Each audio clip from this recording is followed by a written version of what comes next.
Tiger Johnson from Cleveland, Ohio, 140, and you're watching Goodfella TV.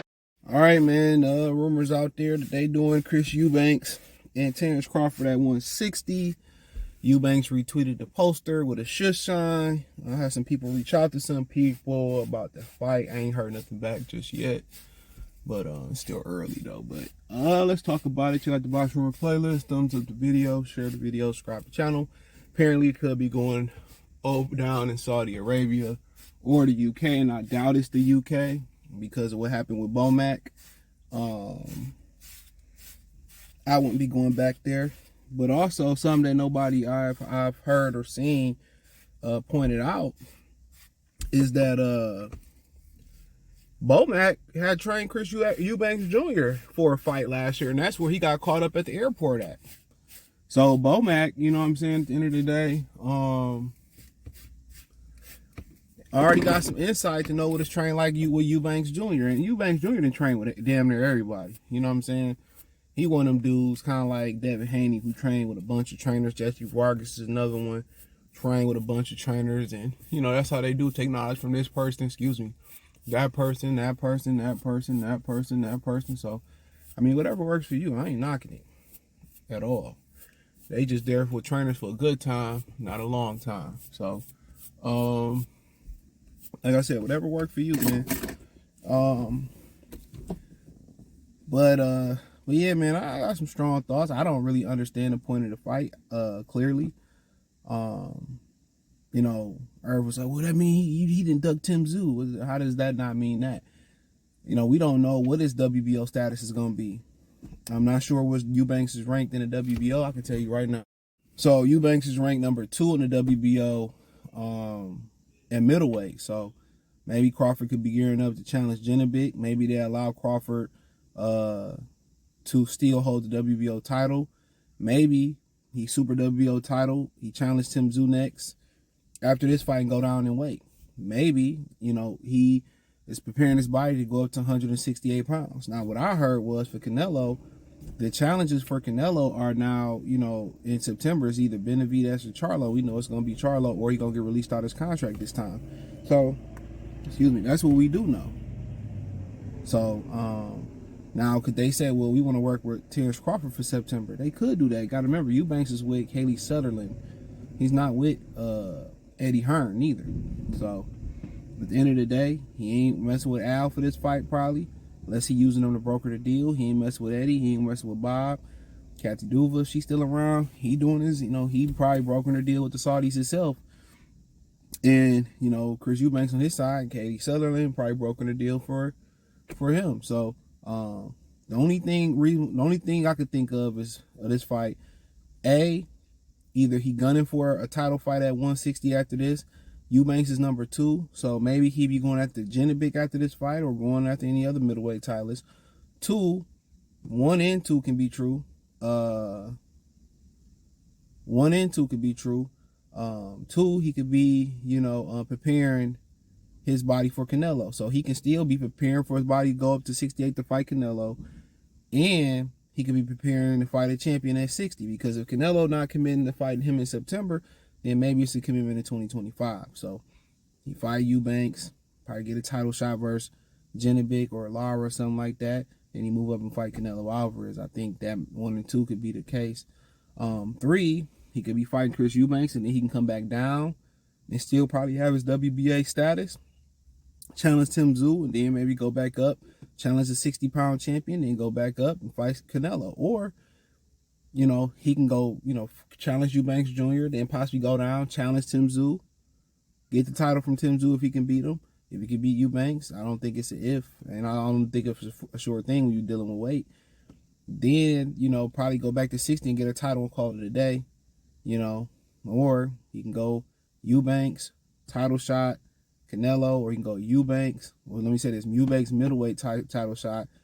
You know, then maybe Tim Tszyu, then maybe Canelo, or he can just go Eubanks, Canelo, or he can go Eubanks, then Tim Tszyu title shot, then come up to 160 for a title shot, then be done, or do Canelo. So it's a lot of possibilities.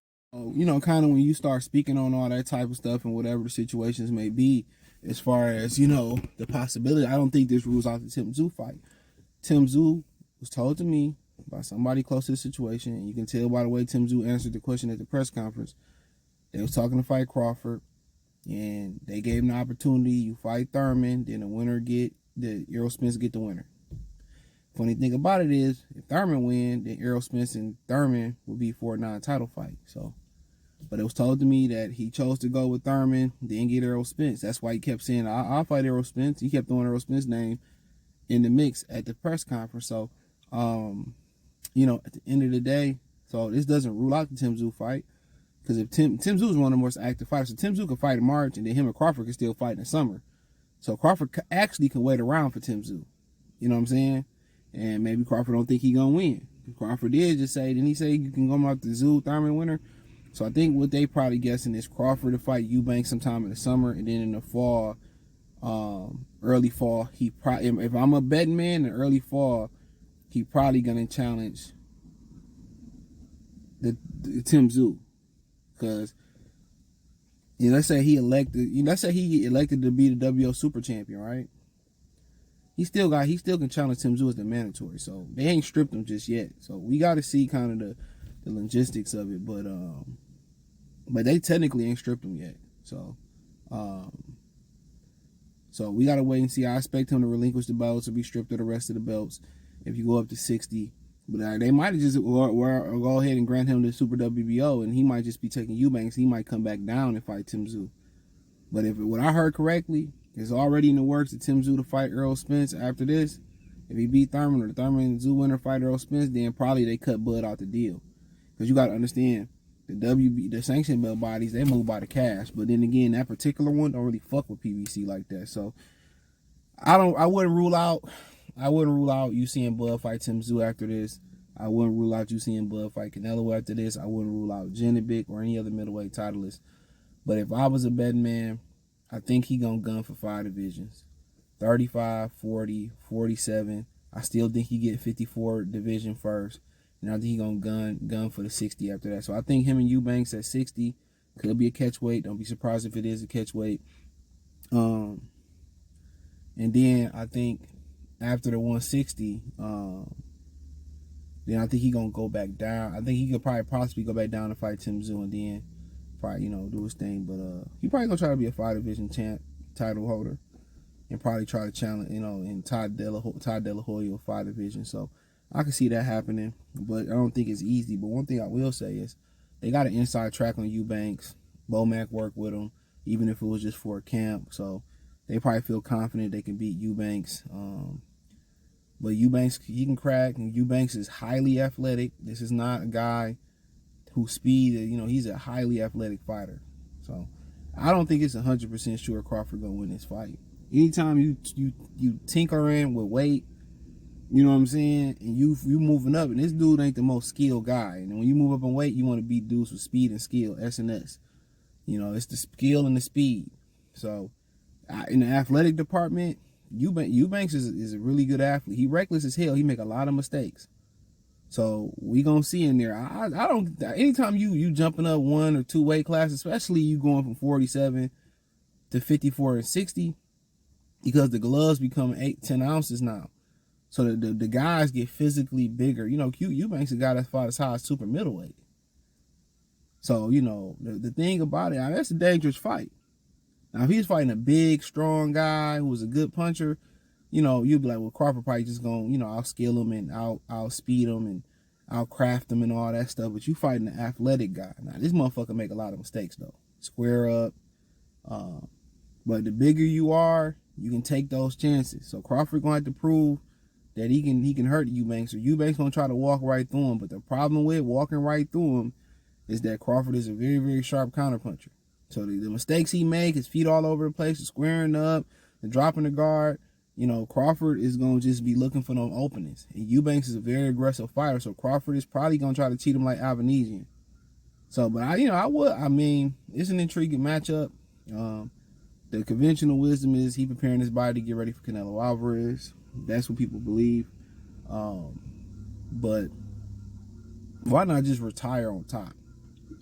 That's my thing. Why not just say I beat Errol Spence and I'm done? That's what I think. Like if I couldn't get the Canelo fight and I wasn't going for titles specifically 4 titles. If I didn't go for Tim Tszyu or Janibek, I'll get the fuck up out of there. No, but then again, if you got opportunities in the Saudis, and apparently it can be in Saudi Arabia, they want to pay them big money, then I understand. They want to pay you big money, I understand. So, but me personally, I don't know, man. It's just, the Saudis paying you or they guarantee you the money you want to go overseas. I mean, he already went over there for Ricky Burns. But, Bomac had the issue in the UK and all this stuff. And, like, I was just thinking about this the other day and stuff. Like, when you travel, man, especially if you traveling with a woman or a wife or a baby mama terrorist, man, if I'm y'all, I'm, like, literally before, like, if I do park and ride or whatever you're doing before you go to the airport, I'm literally, pulling out my suitcase before I even walk in there, and I'm going through my suitcase to see what's in my suitcase. You know what I'm saying? Real talk, I'm going through my suitcase to see what's in my luggage and all that. Fuck that. You know what I'm saying? That's how I'm rocking. Right before I go in there, I'm double checking. People are playing shit on you. Women to do shit like that on your ass. I double check my stuff. Double check. Stop being lazy. Pack your own suitcase. Unpack your suitcase. Make sure before you leave out, you check that motherfucker. But hey, thumbs up the video, share the video, subscribe to the channel. The subscribe button is the bell icon button. Hit all notifications. Increase your chance to get notifications. We go live or drop a video. Financially, want to support the channel. Cash App, $ CJ Good 313. Venmo CJ Good 313. PayPal link in the description. Hit the link tree. Find me on X, Twitch, Amazon Music, Spotify, Cash App, Venmo, PayPal. My other channels all there. Peace.